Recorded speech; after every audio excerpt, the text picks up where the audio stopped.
Hi, welcome to our Pharma Topics channel. Our topic of discussion is 5-HT3 antagonists used as antiemetics. These are the important drugs. 5-HT3 is an important neurotransmitter which transmits the emetic impulses to the solitary tract, to the chemoreceptor trigger zone. From the GIT enteric neurons, 5-HT3 is released. It communicates with the vomiting center through the vagal afferents. So the 5-HT3 antiemetics, they work at different sites where the 5-HT works at its 5-HT3 receptors, such as chemoreceptor trigger zone, blocking the vagal afferents, and blocking the impulses generated from the solitary tract. So the first generation 5-HT3 antagonists are ondansetron, granisetron, dolasetron, ramosetron. Second generation 5-HT3 antagonists are palanosetron. So you just remember how the ondansetron works. It works in the stomach, small intestine, where 5-HT3 communicates with the emitting center, and it works in the chemoreceptor trigger zone, where it communicates with the emitting center, and also in the nigrostriatum of the brain, which also communicates with the emitting center to induce emesis. So let us see the pharmacokinetics of 5-HT3 antagonists.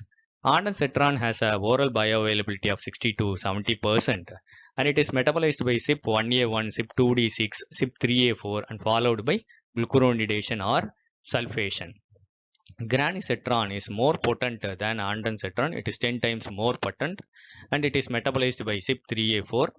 Dolasetron is metabolized by carbonyl reductase to hydroxydolasetron.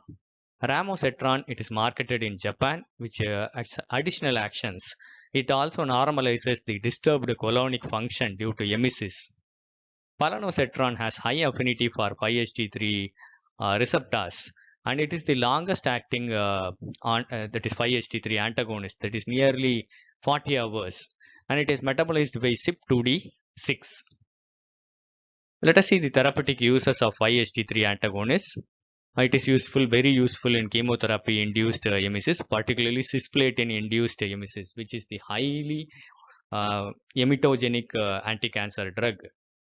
Post-operative nausea and vomiting, nausea secondary to upper irradiation, that is radiation sickness, hyperemesis of pregnancy, that is hyperemesis gravidarum, vomiting, which occurs as a side effect of drugs or drugs overdosage, GI disorders, uremia, and neurological injuries.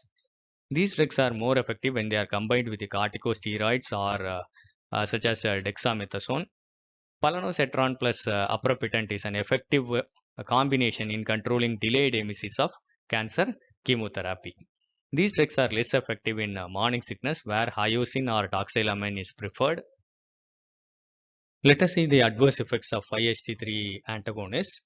They are usually well tolerated. Ondansetron is generally well tolerated and may cause headache and dizziness. Mild constipation and abdominal discomfort may also occur. Hypotension, bradycardia, chest pain, and allergic reactions may occur after IV injection. Dolasetron high intravenous doses can disturb the cardiac rhythm, leading to QT prolongation or fatal Torsades D pointus. Palanosetron rapid IV injections can cause blurring of vision. Let us see the drug interactions of 5-HT3 antagonists. Palanosetron, it is having QT prolongation action when combined with moxifloxacin, erythromycin, antipsychotics, and antidepressants. 5-HT3 antagonists plus selective serotonin reuptake inhibitors can increase the serotonin levels to a condition called serotonin syndrome, which may lead to confusion, agitation, dilated pupils, rapid heart rate, muscle twitches, shivering and goosebumps, and heavy sweating. So it's a very short nutshell information of 5-HT3 antagonists. I hope it will be useful for you. Thank you for listening. Happy learning. Kindly share this to more of your friends. Kindly subscribe to our Pharma Topics channel for further updates. Thank you.